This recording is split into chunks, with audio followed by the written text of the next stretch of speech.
You're watching Alaska's high-definition news leader with Joe Vigil, Chief Meteorologist Carlos Fora, and Dave Goldman with sports. This is the KTVA 11 News First Take at 5.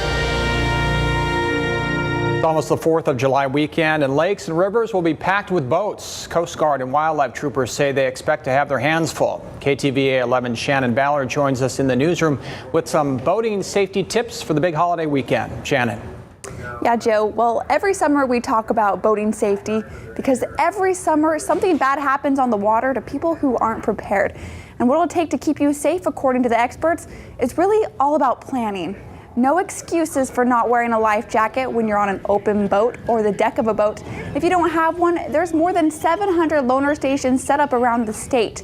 It doesn't matter how strong of a swimmer you are or how long you've been boating in Alaska, cold water doesn't discriminate. File a float plan with someone. Let them know where you're going and when you'll be back. The sign is a great reminder that kids don't float, but neither do moms, dads, grandmas, grandpas, so everybody needs to wear a life jacket, especially when on an open boat or on the deck of a boat. The state also recommends carrying some form of emergency communication or signaling device, and of course, never operate a boat under the influence of drugs or alcohol. Coming up tonight at 6, we check in with the Coast Guard. It's making sure boaters meet all requirements to keep them out of trouble. Joe? All right, thanks, Shannon. And if you're looking for something to do to celebrate the 4th, here are some suggestions around the Anchorage area. The 4th of July parade at the Delaney Park Strip starts at 11 tomorrow morning. A festival will follow and will be open from noon to 6. The Chugiak parade begins at 2 at the Latimer Fire Station on the Old Glen Highway. And fireworks, those start at 11:20 tomorrow night at Mulcahy Stadium. Those will follow the Pilot Bucks Alaska Baseball League doubleheader. Now expect closures and delays downtown tomorrow during the 4th of July parade. 9th Avenue and 10th Avenue between East Street and I Street are closed from 10 to 2. We'll be right back with the all-important holiday forecast, but first. It appeared as if he was almost a prisoner in his own bed. This man's sleeping disorder was basically so bad he strapped himself to his bed. Find out how doctors helped him coming up on Eye on Health. From the Alaska Weather Center, here's Carlos Fora. Welcome back, everybody. Well, we started out the day with some pretty high clouds, and they were pretty thick at times, so that's the reason that we have not made it as warm as we could have today, but it's already warmer than yesterday. You can see that except for the clouds that are building, these are cumulus clouds, and they're building little towers out here. The towers in Alaska don't get that tall, and there could be some scattered showers out there, but most of us are seeing those high clouds start to diminish, and it's clearing out there, so our temperatures are still going to warm up for today. Meanwhile, some of those clouds along the mountains, you can see what they're doing, kind of firing off a few showers out there.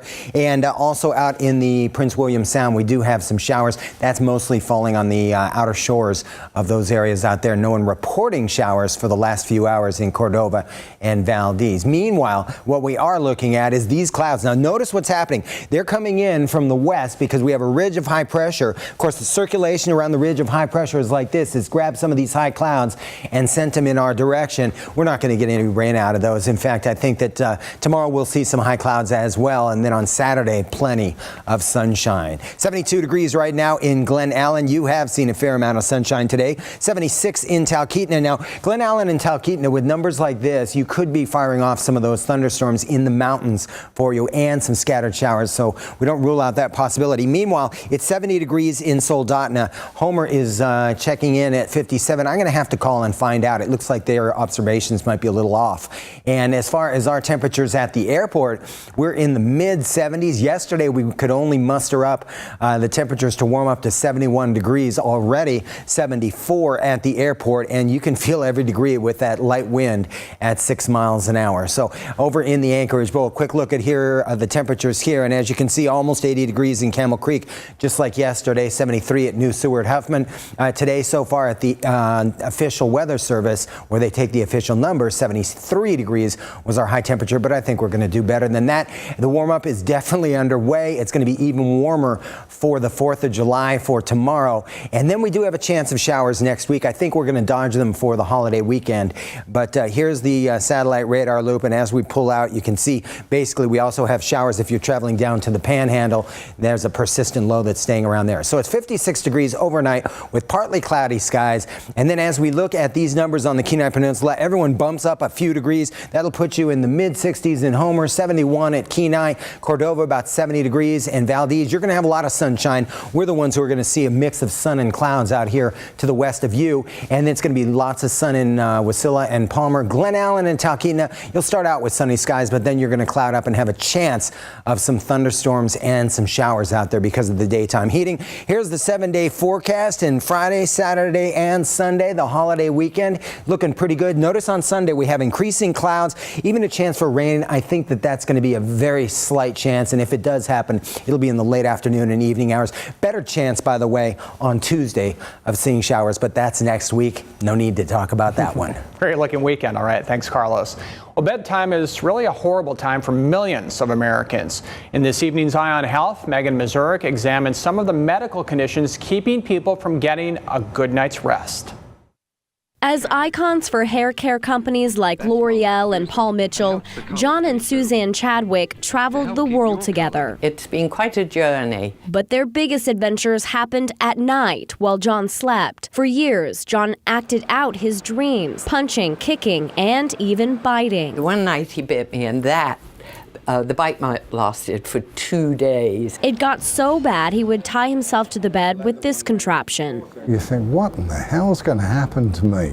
What have I got? John had REM sleep behavior disorder, or RBD. It causes violent episodes. It also puts patients at risk for other problems. Within 10 years, up to 80% may develop Parkinson's and dementia. So it's kind of a window into an evolving neurodegenerative disease. Another condition, sleep eating affects up to 1 million adults. People prepare and consume meals while they're sleeping. So we've heard of patients preparing a cat food sandwich or eating directly out of a jar of mayonnaise. For RBD and sleep eating, the drug clozapam and melatonin can help.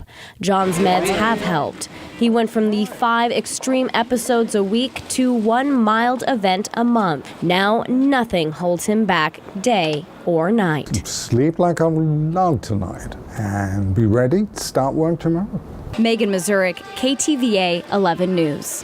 An Alaskan NBA player preps for possible off-season changes. That's up next in your sports headlines.